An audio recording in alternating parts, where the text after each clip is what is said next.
Welcome to our Regulation Mastery session. In this session, we will continue reading the CSSF Circular 22-806 from Part 1 Outsourcing Arrangements, Chapter 4. Governance of Outsourcing Arrangements.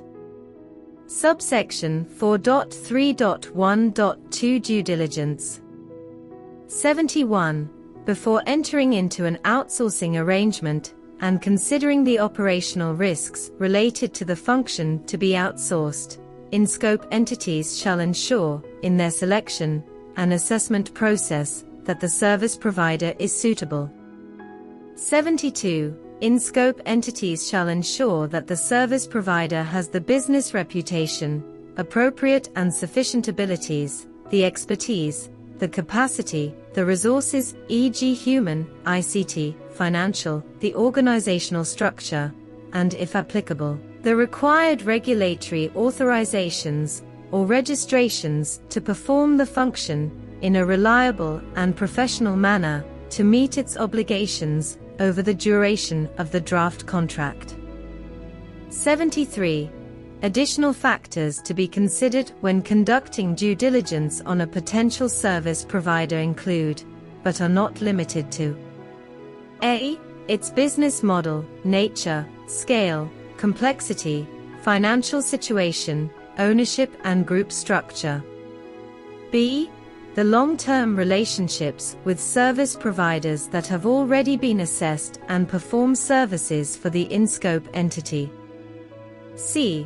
Whether the service provider is a parent undertaking or subsidiary of the in-scope entity, is part of the scope of accounting consolidation of the in-scope entity. D.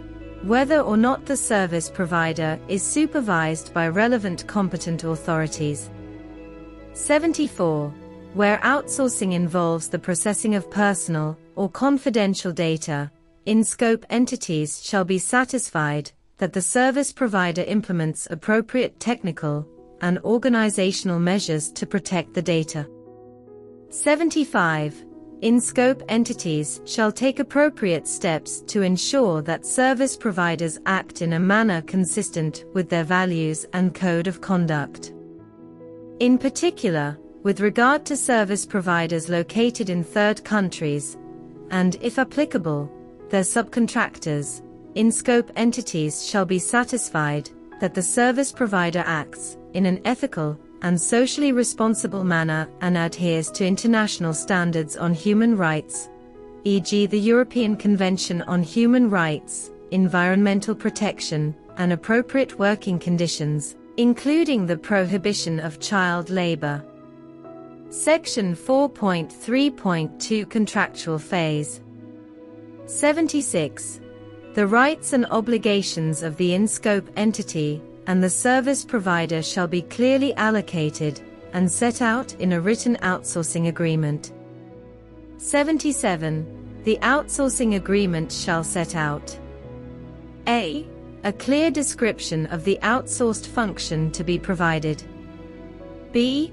The start date and end date, where applicable, of the agreement and the notice periods for the service provider and the in-scope entity. C. The governing law of the agreement.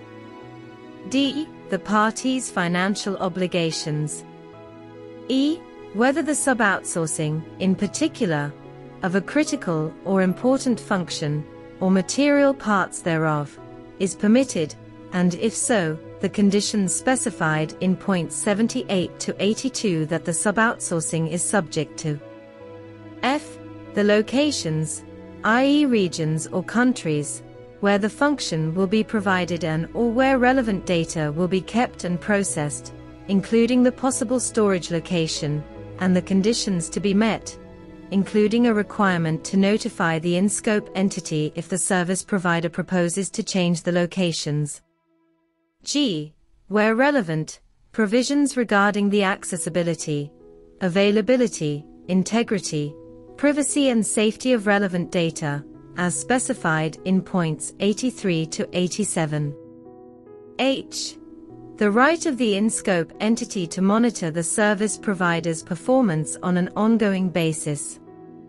I. The agreed service levels, which shall include precise quantitative and qualitative performance targets for the outsourced function, to allow for timely monitoring so that appropriate corrective action can be taken without undue delay if the agreed service levels are not met.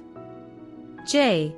The reporting obligations of the service provider to the in-scope entity, including the communication by the service provider of any development that may have a material impact on the service provider's ability to effectively carry out the function in line with the agreed service levels and in compliance with applicable laws and regulatory requirements, including the obligation to report any significant problem having an impact on the outsourced functions, as well as any emergency situation. And, as appropriate, the obligations to submit reports of the internal audit function of the service provider. K. Whether the service provider shall take mandatory insurance against certain risks, and, if applicable, the level of insurance cover requested. L. The requirements to implement and test business contingency plans. M. Provisions that ensure that the data that are owned by the in-scope entity can be accessed in the case of the insolvency, resolution, or discontinuation of business operations of the service provider. N. The obligation of the service provider to cooperate with the competent authorities, and, where applicable, resolution authorities of the in-scope entity, including other persons appointed by them. O. For BRRD institutions, a clear reference to the National Resolution Authority's powers, especially to Articles 59 to 47 LFS 66 and 69 of the BRRD law, and in particular a description of the substantive obligations of the contract in the sense of the Articles 59 to 47 LFS and 66 of the BRRD law. P. The unrestricted right of in-scope entities and competent authorities to inspect and audit the service provider, including in case of sub-outsourcing, with regard to, at least, the critical or important outsourced function, as specified in points 88 to 100. Q. Termination rights as specified in points 101 to 103.